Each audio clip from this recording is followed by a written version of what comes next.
manyo ina matono ne mugambo we kitiibwa nkumanyi oli mukatoliki munnange oli muganda munnange naye amasannyalaze olina matono kati ttiimu ye yonna ba Joyce baagala essaawa zino batuuka bavaayo mu bisenge ba Juliet Kakande bagamba naye omusajja Kyagulanyi teyabaddewo naye amasannyalaze nga mangi muganda wange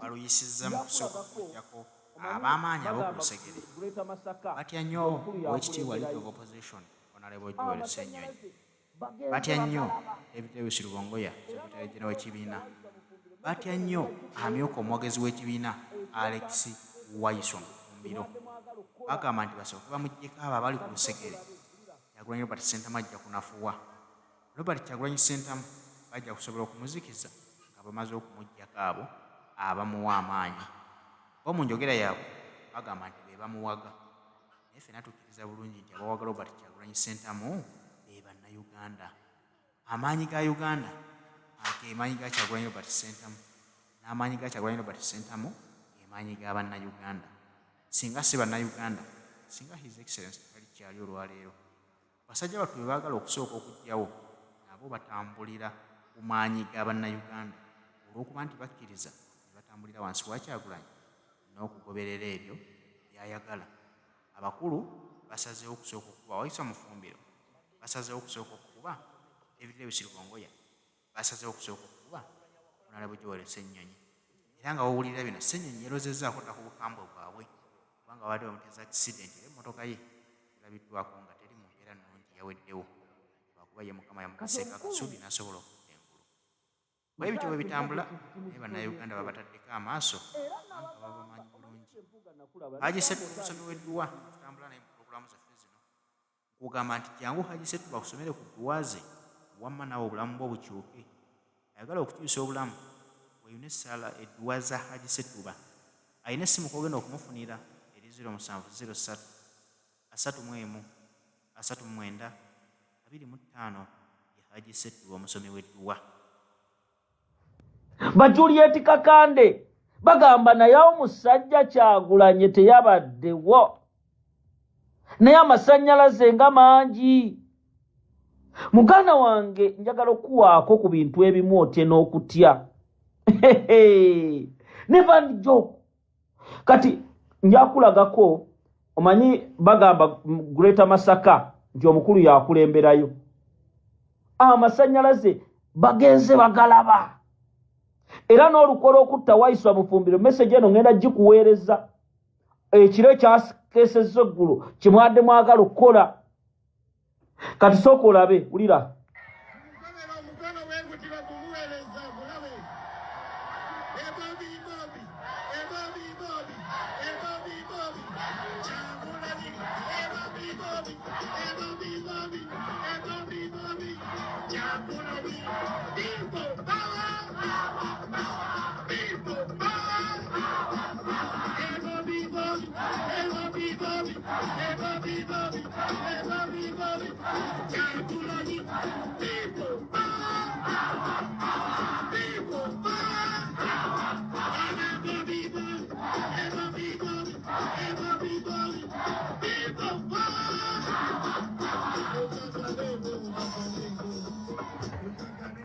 ebyo byabadde bya Honorable Geoffrey Lutaaya Ggulo Kakuuto era bampuuga ne babiraba n'akabondo kaabwe ne bagamba omusajja tali mu ggwanga naye amaanyi g'alina mangi.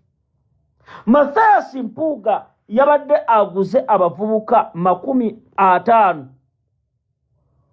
buli ango ng'ataddemu agaaga 5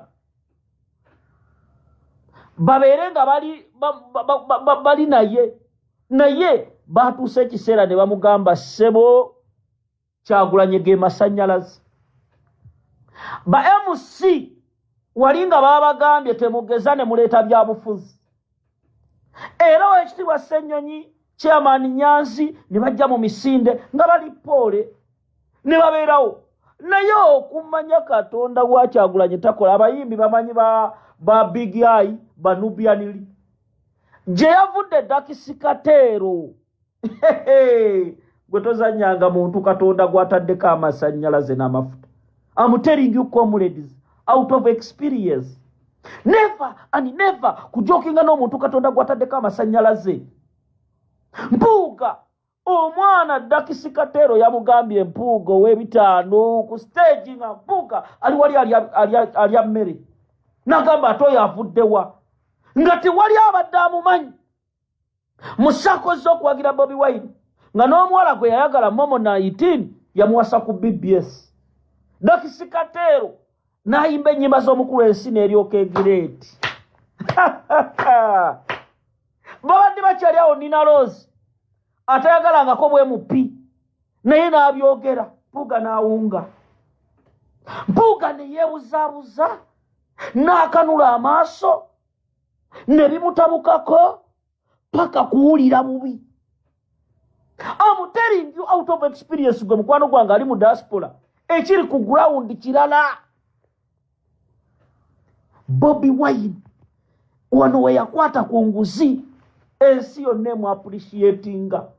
Era abantu bakitegeera naye omusajja ono ddala weeni yalemu laba ate alina amongi adduka misinde basirikale bamuli mabega n'abadde akyagamba nti Mpuuga lwaki bamugira gaye nayisooka weebuze Ssenyonyi adduse firire ngenda balaga wano Ssenyonyi adduse firire kambalage ebintu bino muyinza okulooza Katongole alina fitina ku musajja. Katongole omusajja alabika amuyinako egundi ejja liri nedda. Abantu bakkiriza abantu kubanga abantu ne bagamba naye omusajja adduka misinde ababaddewo abeesefusi bana ono omulaba musirikale emmundu agiina olowooza oyo wa bulijjo security ye baamwongera olubuto anyirira. Essaawa zino waliwo omukutu gwe bayita Mpuuga mayiriida bali mu kuteekateeka okutta Waiswa Mufumbiro.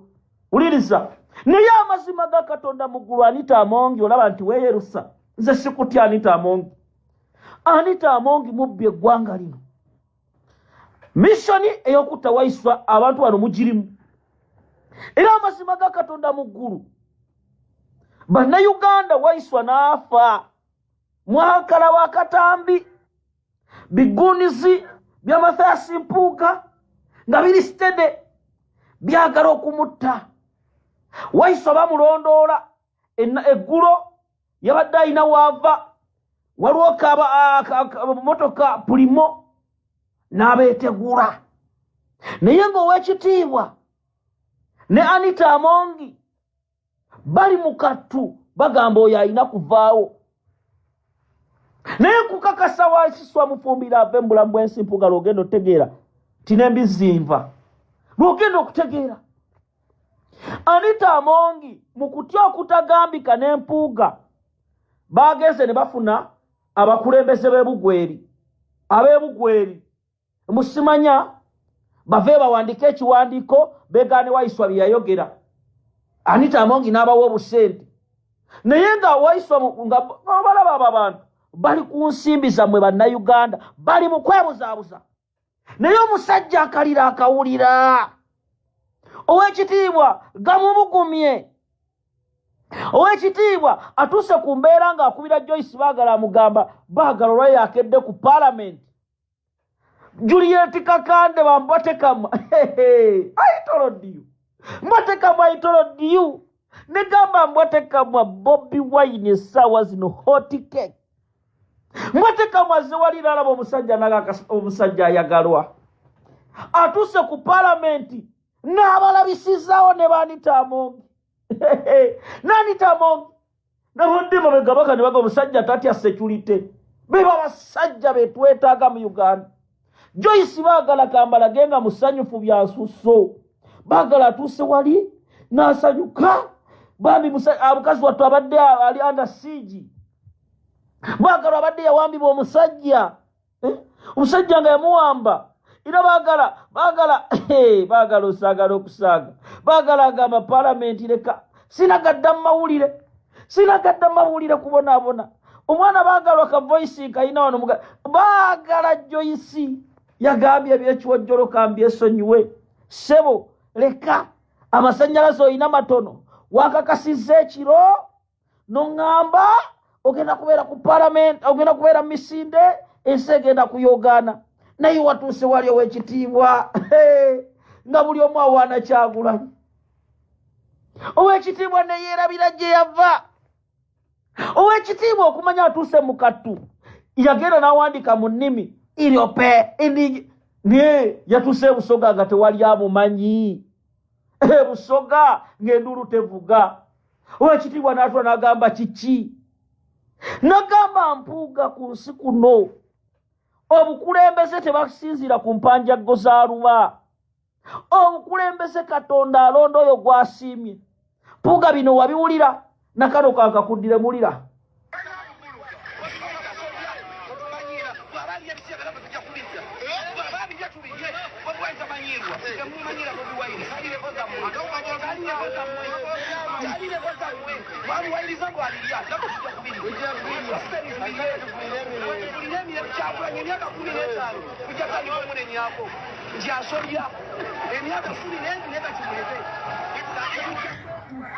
Byali Masaka.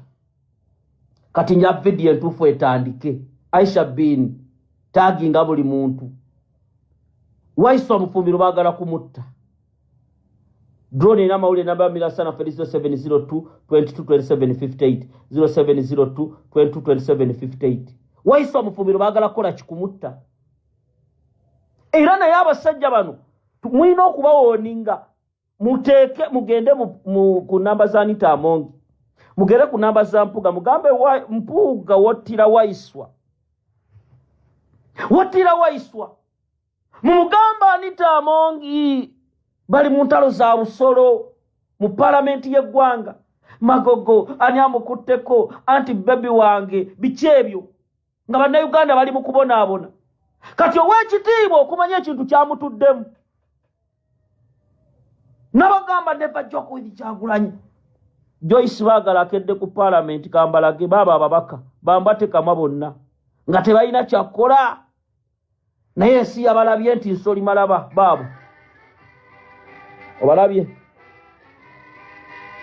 Likankulage ogyakola n'owe Masaka tebandeke yuli wali. Ogenda kulaba bino si byakusaaga. Obalabye? Ngenda kulaga awo balabe Kyagulanyi si wa bulijjo.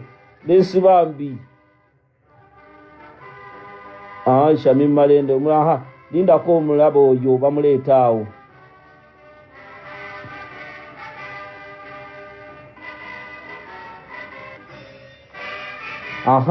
Omulabo oyo naye abaddeyo.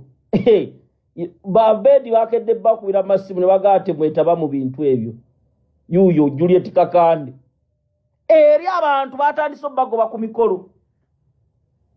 Abedi bamuyisizza manju. Mulimu muloze ebintu byakusaaga.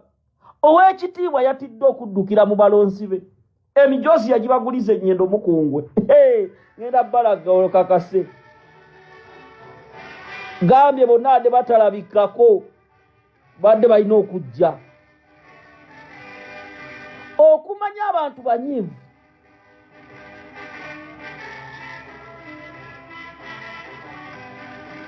Yalo tule bulungi.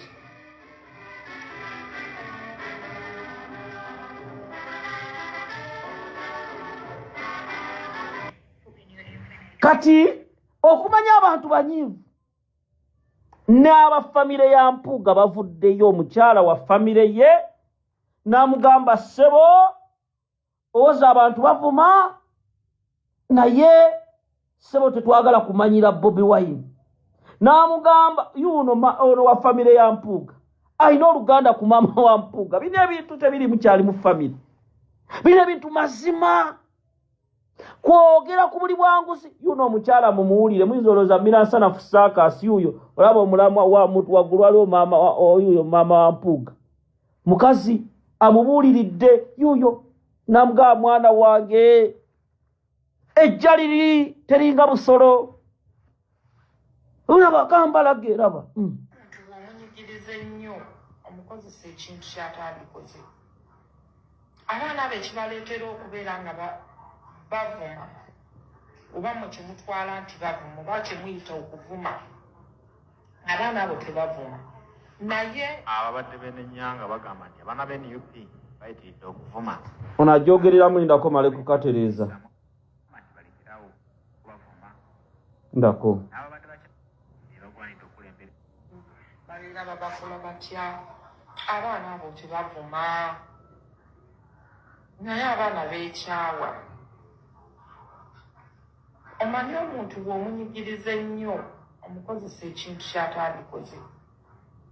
Abaana be kibaleetera okubeera nga bavuma oba mu kimutwala nti bavuma oba kimuyita okuvuma. Abaana abo tebavuma.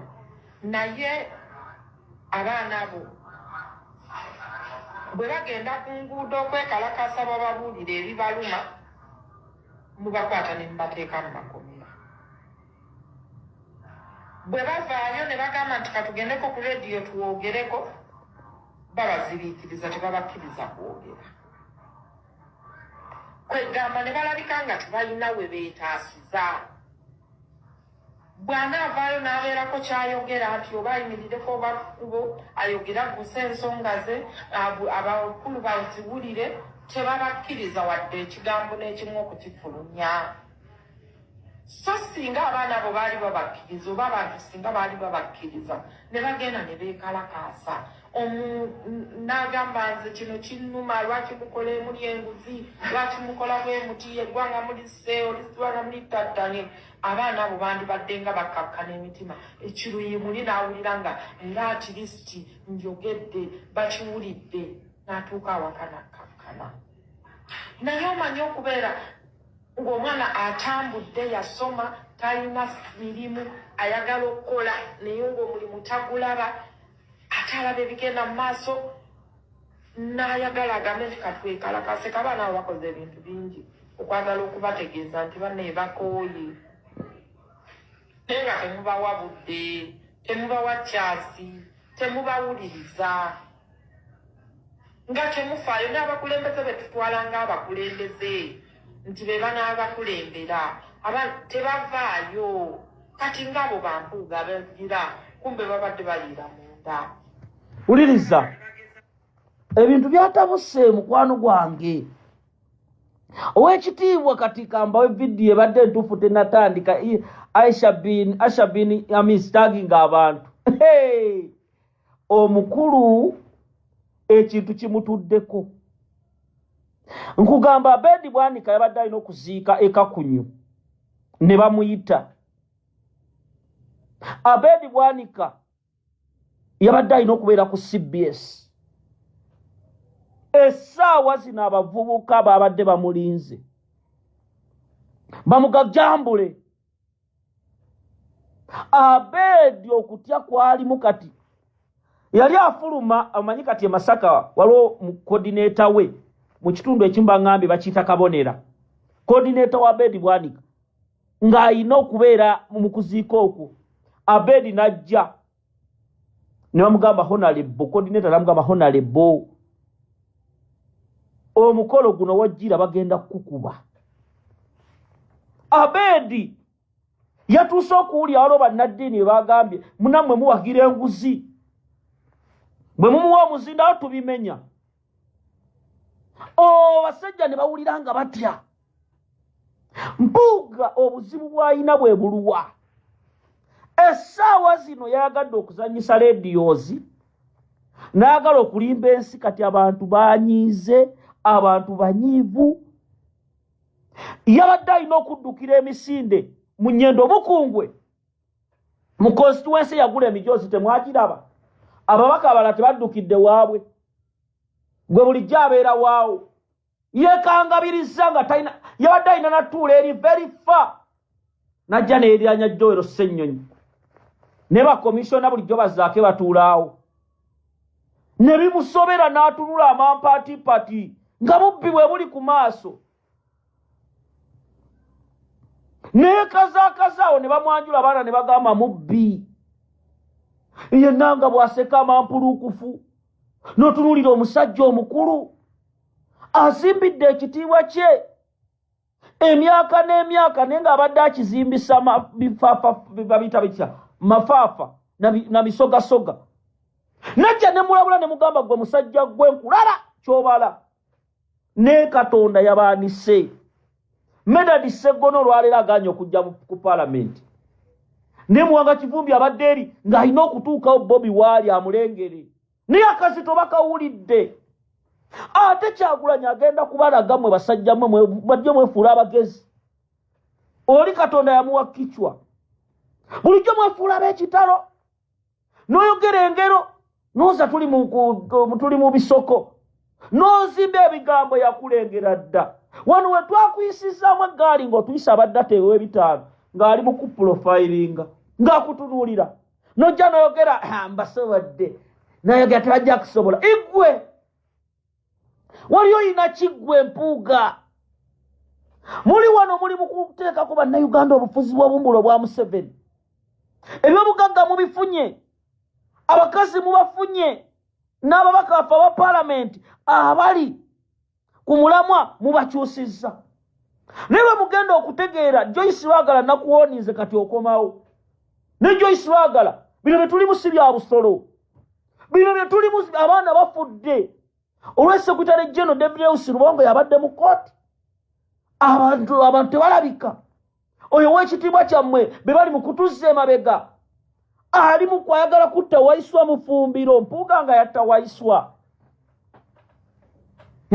Mpuuga nga yatta Waiswa. Waiswa omanyi byakoze nga gwolyawo. Okola gwakwogera bwogezi. Obeera mu paalamenti tewaliwo yadde kwekalakaasa. Nobeera mu paalamenti oteesa n'abammawu. Nobeera mu paalamenti olina Amongi buteesa abantu tubakakkanyiza tutya. Lwaki basajja mmwe mwagala okulimba ensi? Gwe Sseggona. Bino si byakutambuza bitege. Bino si byakutambuza Sseggona bitege. Ebyo byogera ng'obalaata. Akakiiko ka Kosase kakola mulimo ki? Sseggona abamu bakutya. Ne Sseggona njagala ensi ekutegeere musajja gwe. Medadi Lubega Sseggona ogamba oli wa kitiibwa. Medadi Sseggona magogo yali akutwala. Bamuyitaani magogo yali akwesimbako. Mu constituency bweyogeza bigambo. Essaawa zino ssente z'Abannayuganda zibbiddwa mu paalamenti. Sseggona bakomishona beegabira ssente. Anita Amongi biri ku social media owakosa soosirise.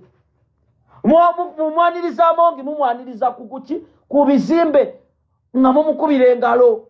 Kati mwe basajja mmwe mwababi. Basajja mmwe muli babi. Ensi yeetaaga ebakyawe. Obulumi Bannayuganda bwe balimu.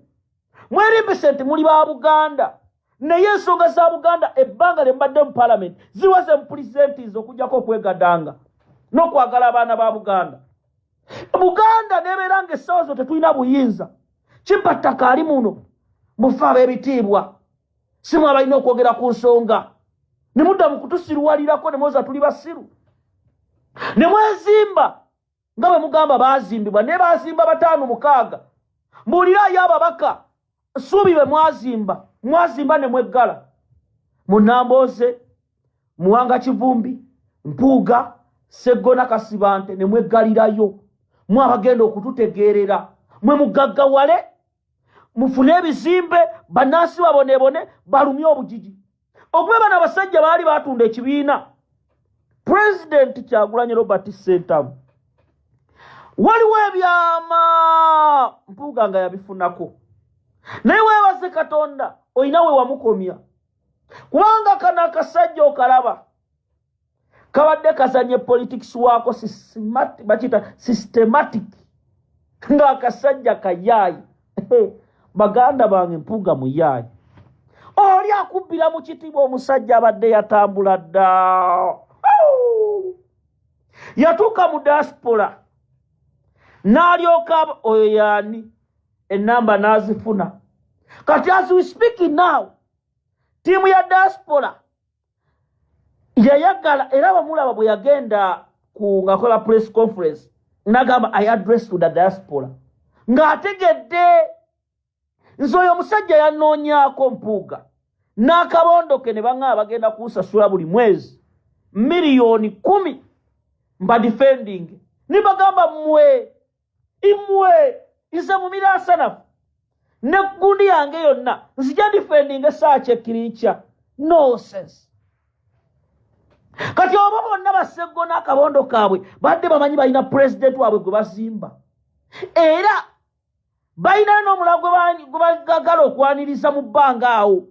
Kyova olaba ogenda balaba ennaku zino ku marediyo nga beefuula abaagala Besigye balage nti Besigye ne Besigye yabadde gundi yabadde mu Eastern abantu tebabaddewo yasooka mu Eastern ekyo kyabadde Kabale abo bantu batono era tetulina biwa na attention oba abantu bamwaniriza Kabale oba babaddewa mission yaffe fe yakujjako Museveni. Bannayuganda mwerabidde nti Besigye yesimbawo emyaka 2 kyogamba yali mu kusaaga kikyagenda otuleetera ekipya.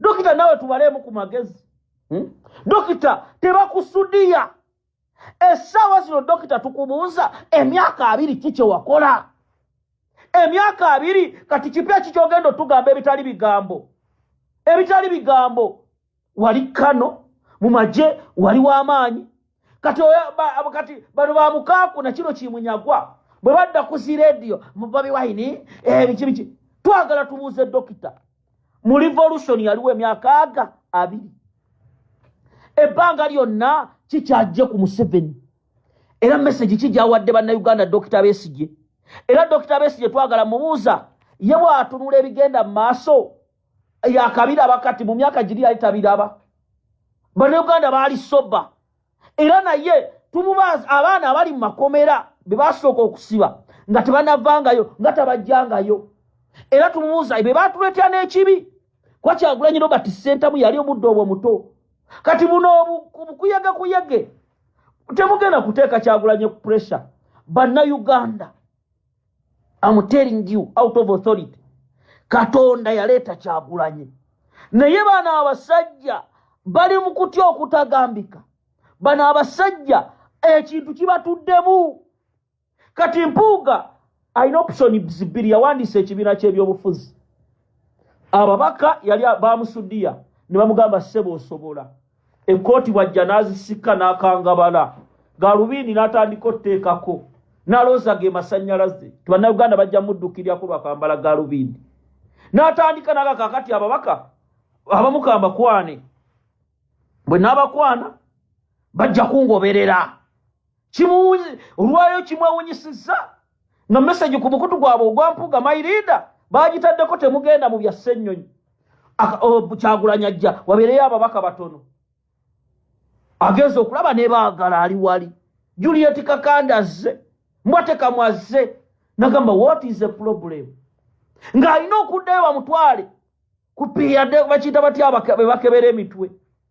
Nze nagamba Mpuuga okaka kati abalwanirira Kyagulanyi bava from nowhere gwababa olina basasula ensi ekwambudde n'ekutegeera era njagala ababaka ba parliament abanuupu mujje ku VDM bangi muli mu kwesiruwaza mwali banaku mwababaka banuupu nze mbamanyi bangi muli eyo mwefudde babitiibwa nammwe mukama wammwe ne bajja ne bamukolako propaganda Kyagulanyi Ssentamu ne musirika ne muddeyo ne mubirinda ku NTV ne mubirinda ku BBS nga temwagala ku defendinga kibiina kyaffe ne tuba tunuulidde basajja mmwe n'ebikazi mmwe ebisirise abamu muli ku nnyonyi waliwo ababaka banuupu abagenze n'Asumaani basaalirwa ogenda kuba babeeta ati ogenda e Mecca nga Amongi ye yabatadde ku gundi eyo. I repeat, waliwo ababaka ba NUP nga mwagenze bagita e Mecca ngezo gundi Amongi ye yabasasulidde. Waliwo ababaka ba NUP listing yina ngenda jiwensi n'abantu ba constituency yamwe babategeere. Anita Amongi ye yabasasulidde president y'ensonga ogimanyiko listing ngenda jikuweereza mukama wange. Asumaani basalwe yabawandiise bagendedde mu parliamentary forum ey'obusiraamu ababaka bano ngenda bagamba bagenze nga bali ku ssente ya Yoweri Museveni era ne befuula nti bagenze Makka naye nga Asumani basaalirwa gw'omanyi takwagala. Asumani gwe mumanyi nti musajja mubi. Asumani Peggy Boy Wanita Amongi alinga mpuuka be bakwata ensawo ababaka bafe abo bagenze Makka manyi era ensi ngenda gibuulira muli eyo ne Magogo ne yagenze muli muloogi mu hotero musuze ne Magogo omulabe. Can you imagine nitukiriza saki ebintu ebitategerekeka ebyo.